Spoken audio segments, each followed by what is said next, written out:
it's Cindy Rae again. I'm Cindy Rae Fancher, the author of Finding Your Creative Bones, a 365-day Bible-based devotional. Am participating in Jessica Swift's 100 Creative Days. This is day 2 of the devotional where I'm going to letter the word of the day, which is fall. So what I thought I would do is go ahead first and put a little bit of color on the watercolor paper. This is a 140-pound watercolor paper hot press. And then I would do some lettering on it. And because fall only has 4 letters, it won't take too long for me to letter this. But it's an important word. Today's word is from reading the scripture that has to do with Cain and Abel. And the fact that the 2 brothers had such a disagreement that Cain killed Abel. It's really heartbreaking to think about a brother killing his brother, but it happens. It happens when we fall out of our relationship with God. We can't be one with God and then do something like that to anyone, let alone our family member. Think about that a little bit and ponder what that might mean. If you want to, please go to my devotional at cindyrayfancher.com and see if you have any thoughts about the devotion today and if it makes you think of family members or people you've known who perhaps have struggled having the relationships that God calls us to have on a day-to-day basis.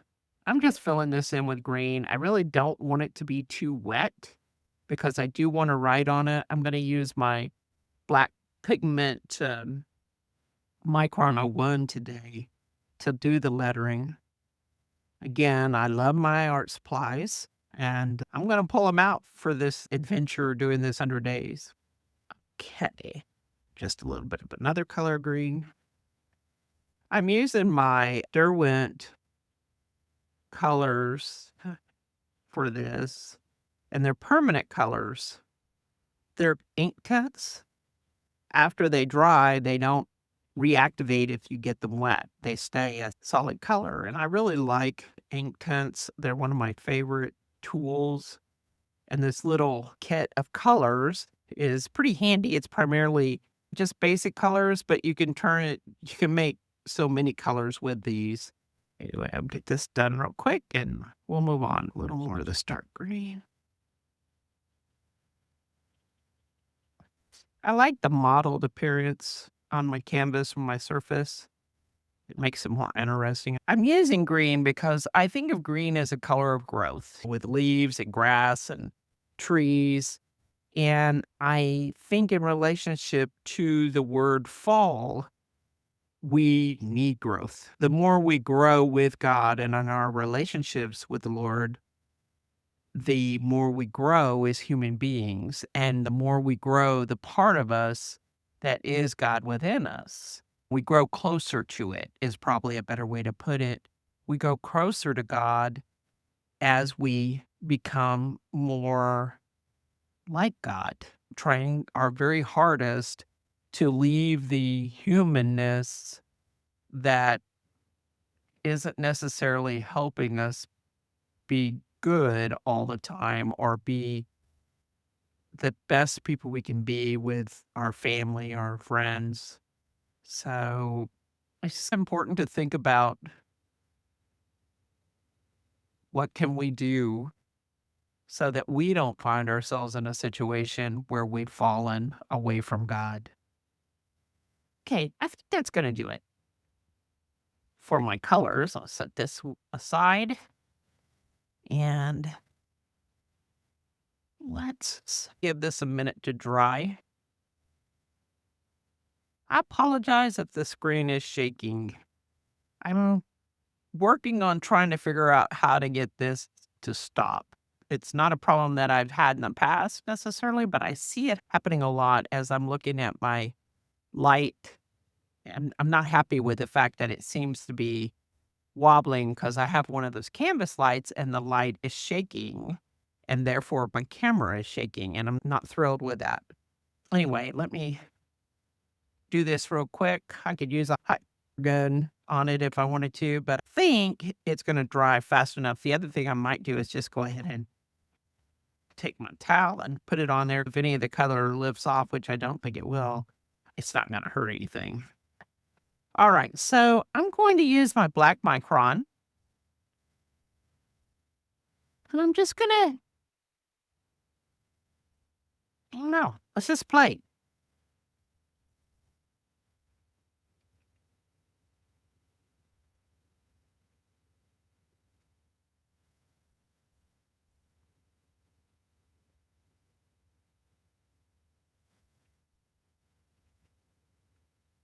I'm going to stair step my letters. I'm making them fairly plain right now, but I'm going to come back and work on them a little bit.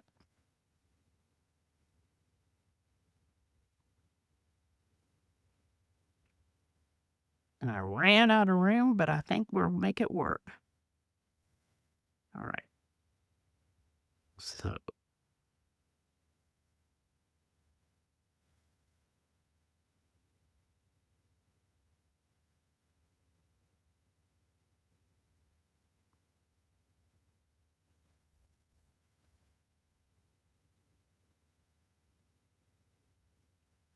I think this pen is the tip's about worn out. I probably have used it quite a bit in doing tangling, and that tends to wear them out.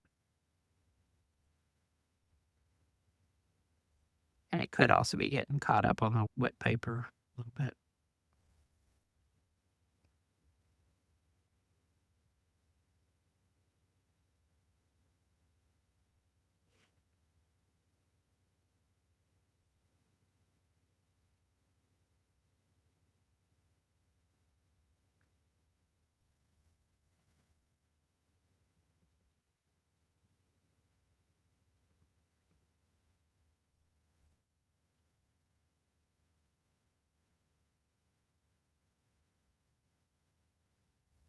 As I said, I'm just going to simplistically do these today. Sometimes simple is best. And then I might add just a little bit of some embellishment to the paper itself.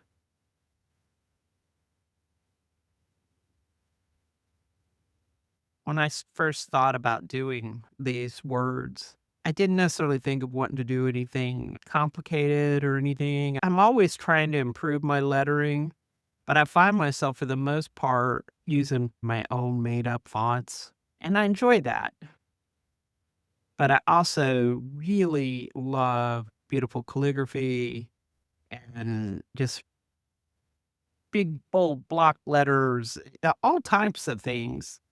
And I think sometimes that I'll take more classes, I'll learn more, and I buy books, and then I do a little bit, and then I don't really go any further.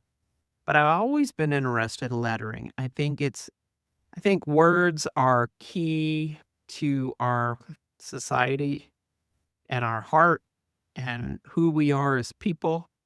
Either the reading words or speaking, we're all about the words. We live with the words that we put into this world in some sense.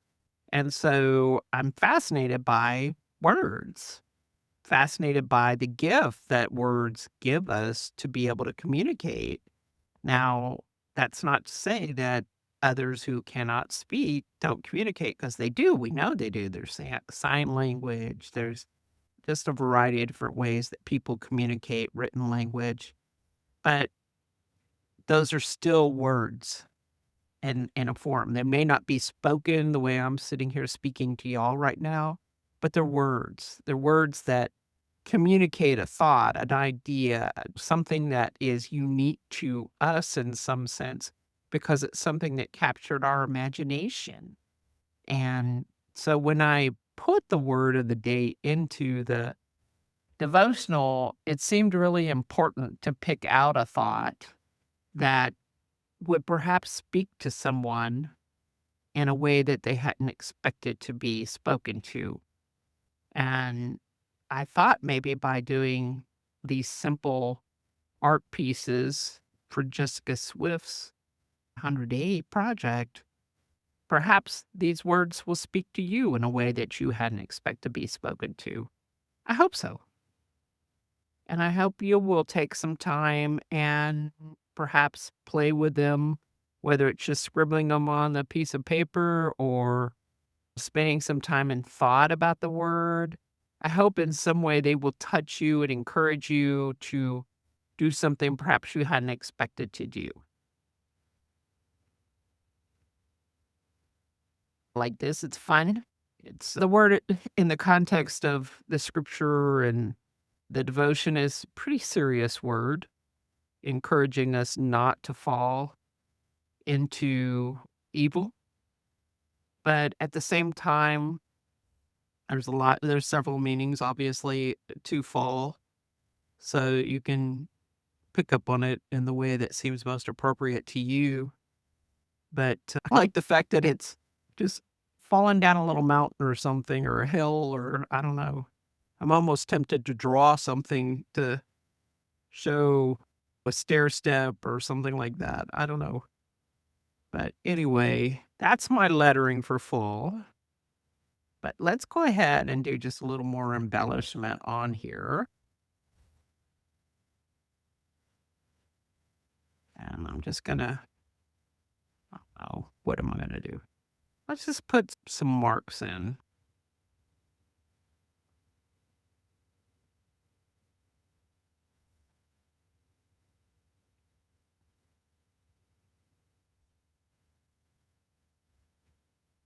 And perhaps they'll be falling too.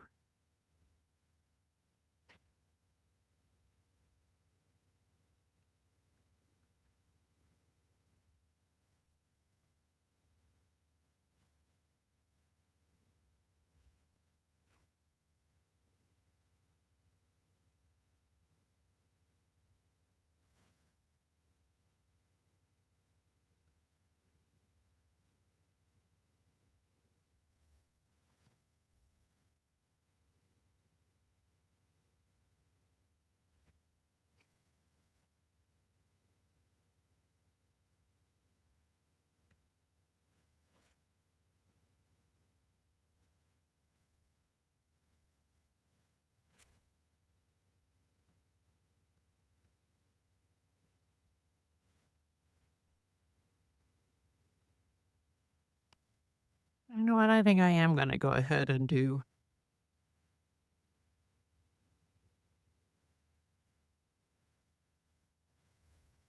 that. That, I think that works. I'm gonna aura it. I'm gonna use a tangling term and do an aura on it.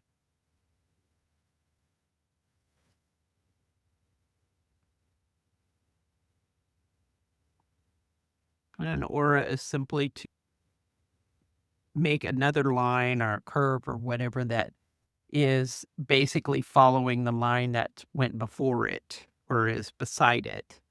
So you had your first and then you have an aura to it. And you could continue going down here doing the same thing. I don't like to put two of anything, so let's put at least three. I really love to tangle. I'm a certified Zen Tangle teacher, and I teach classes. Right now, I'm teaching classes in my neighborhood at our community center for some of my neighbors, and it's just so much fun. We did one right before Christmas, and it was just lovely to create with my friends and my neighbors. I had about 26 people come, and it just turned into a really delightful afternoon, morning.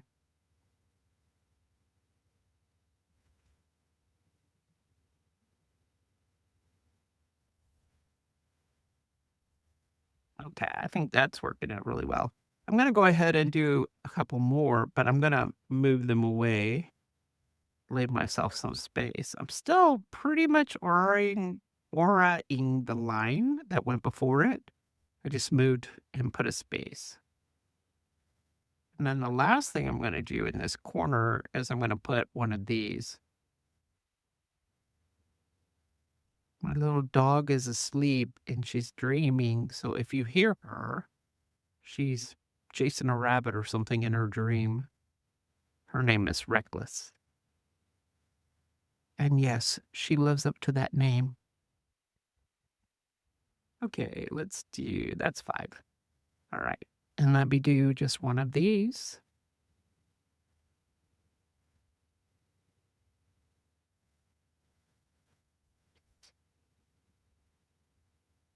If you are doing something like this or pattern following what I'm doing, be sure to turn your paper, your tile, whatever you want to call it, because it makes it a lot easier to make the shapes if you do that. Okay, now what? Is there anything else? I could keep going, that's for sure. But one of the things I promised myself was when I started doing these, that I would try to keep them fairly short so that if you did want to follow along, you could easily do so. I'm going to put my chop on here and then we're going to call it done. And I'm just going to slide it over here.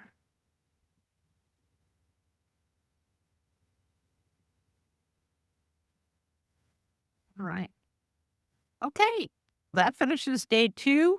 I'm so glad you joined me. I hope you enjoy this. And I hope you have some thoughts provoked as a result of thinking about Cain and Abel and the possibilities of how we can fall into evil, but yet also think about the strength that God can give you to pull yourself away from that. He knows that we can do that. He is more aware than we are. But he also knows that he gave us the strength through prayer and belief in him that we can make good decisions. So I wish you loads of good decisions today and always. God bless. See you. Bye.